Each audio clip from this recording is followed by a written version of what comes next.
Orao Télécom. La meilleure boxe internationale.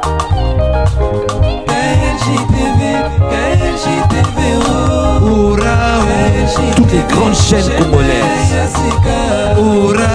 africaines et américaines. Osomba décodeur Oyo. 7 ans d'expérience. Orao, les autres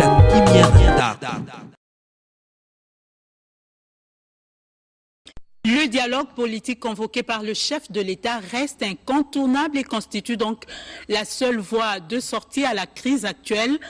Ces propos sont de l'ancien vice-président Arthur Zaïdi Ngoma dans l'émission Point de vue, une production d'Oscar Kabamba Kassongo. En voici un extrait.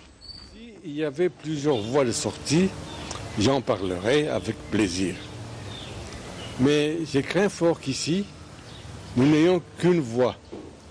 C'est la voie de dialogue. Parce que toute autre voie qui consisterait à chercher à dicter à un groupe de citoyens tel comportement ou tel autre ne marcherait pas. Il faut que l'on transite par l'acceptation des uns et des autres d'un fait majeur, que nous appartenons à un même pays, que des conflits nous en toujours, qu'elles sont mauvaises et qu'ils sont mauvais, mais qu'ils sont aussi positifs, et parce que ça permet les déplacements de la société vers le progrès. Et le social, c'est le domaine de la contestation par excellence. Mais pourquoi? Parce que chaque jour, l'homme veut avancer vers plus de bonheur, plus de cela. Et c'est pour cela que moi je pense que le dialogue est important. Il est important. Nous devons faire ce dialogue. Ce n'est pas l'échec de quelqu'un faire le dialogue. Nous ne faisons pas le dialogue, nous allons à la guerre. Mais faisons la guerre. Mais après la guerre, nous allons constater honteusement qu'il faut encore dialoguer pour se mettre ensemble. Donc le dialogue est incontournable. Et on ne fait pas... Et le ministre de l'Environnement était en campagne de sensibilisation dans le Haut-Katanga sur le devoir des exploitants forestiers envers l'État congolais et leurs obligations conformément aux exigences environnementales. Edith Chala, commentaire.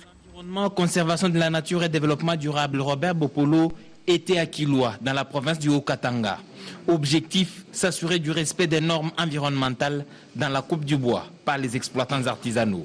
À Kambove, à la frontière du parc national de Koundelungu, le ministre a visité le poste de contrôle des produits forestiers et de la chasse du projet Pro-Route financé par la Banque mondiale sur la nationale numéro 5. Les exploitants artisanaux s'adonnent à la coupe de l'espèce padouk, couramment appelée bois rouge, sans aucun respect des exigences environnementales pour une exploitation durable, notamment le diamètre minimal. Conséquence, un volume important de bois à petit diamètre est abandonné à cause du refus des acheteurs.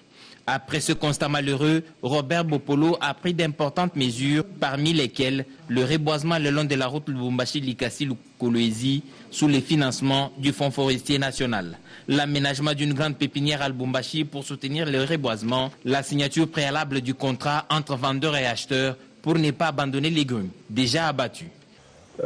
Pour tous ceux qui sont en train de faire ce travail, avant d'avoir le permis de coupe, ils doivent nous garantir qu'ils vont reboiser. Ils doivent nous payer une caution qui permettra au ministère de remettre les arbres là où ils ont été détruits. On aura un grand problème de reboisement. Il faut aménager une pépinière à Lubumbashi. Le ministre Robert Bopolo a aussi rencontré de grands fermiers qui doivent des sommes importantes à l'État congolais au titre des taxes de déboisement. Aux exploitants artisanaux, le ministre exige le respect des normes environnementales et le paiement des taxes dues au fisc. Nous venons de parler exploitants forestiers avec le ministre de l'Environnement et sur ce plateau, nous avons une invitée, c'est Madame Dorothée Gizenga. Bonsoir Madame. Bonsoir. Avec elle, nous allons parler exploitation artisanale de diamants. Madame Gizenga est directeur général de l'Organisation internationale Initiative Diamants et Développement. Et Madame, vous avez reçu dernièrement le prix pour les pratiques durables en matière de développement dans l'exploitation artisanale de diamants. C'était quand et où, madame? J'ai reçu le prix le 2 juin 2016 et c'était à Las Vegas, aux États-Unis. Oui, et que représente ce prix pour vous? Bon, ces prix-là représentent le fait que nous sommes sur la bonne voie. Ce sont les pratiques que nous introduisons dans tous les pays africains où nous travaillons, en particulier aussi la RDC. Et ce sont les pratiques qui nous aident à transformer les secteurs artisanaux du diamant et de l'exploitation artisanale en général. Et que fait exactement votre organisation? Expliquez-nous un peu. Alors, l'organisation cherche à transformer le secteur minier artisanal, en particulier le diamant, pour qu'il puisse devenir économiquement viable, pour que les exploitants puissent avoir meilleurs revenus, pouvoir mettre leurs enfants à l'école et qu'il y ait un développement durable dans leur communauté et qu'il y ait une meilleure contribution à l'économie nationale. Et oui, madame, c'est vous qui avez gagné le prix, mais que gagne alors la République démocratique du Congo à travers ce prix que vous avez reçu? Moi, je pense que c'est quand même une fierté nationale qu'une personne d'origine congolaise puisse recevoir le prix, d'autant plus que les pratiques sont mises en œuvre dans le Congo lui-même. Merci beaucoup, madame. Vous avez un mot de la fin à dire? J'encouragerai tout le monde à faire de leur mieux dans les domaines qu'ils travaillent pour aussi recevoir d'autres prix d'excellence. Merci. Merci beaucoup, madame, et à la prochaine. À la prochaine. Et une délégation d'hommes d'affaires tchèques séjourne depuis hier à Kinshasa, conduite par le président de la Chambre de commerce tchèque. Cette délégation a échangé aujourd'hui avec le ministre du Tourisme, Elvis Mutiri-Wabashara, sur les opportunités d'investissement dans le secteur du tourisme. Papi Mbongo. Renforcer la coopération entre Kinshasa et Prague dans plusieurs secteurs, c'est dans ce cadre qu'il faut inscrire le séjour de travail de la délégation tchèque en République démocratique du Congo. La délégation conduite par M. Ladislav Kindl, président de la Chambre de commerce tchèque, a échangé ce lundi 4 juillet 2016 avec le ministre du Tourisme, Elvis Mutiri-Wabashara. Ensemble, ils ont exploré les opportunités de collaborer dans la mise en circulation des bus à caractère touristique dans certaines villes du pays, notamment Kinshasa, la capitale. Nous sommes très intéressés à votre ville et nous avons beaucoup de travail pour ces semaines et on va voir comment faire. La première fois, je peux dire que c'est le transport. Le transport touristique et il y a un expert des transports, M. Hujvička, et notre vice-président, M. Vavra.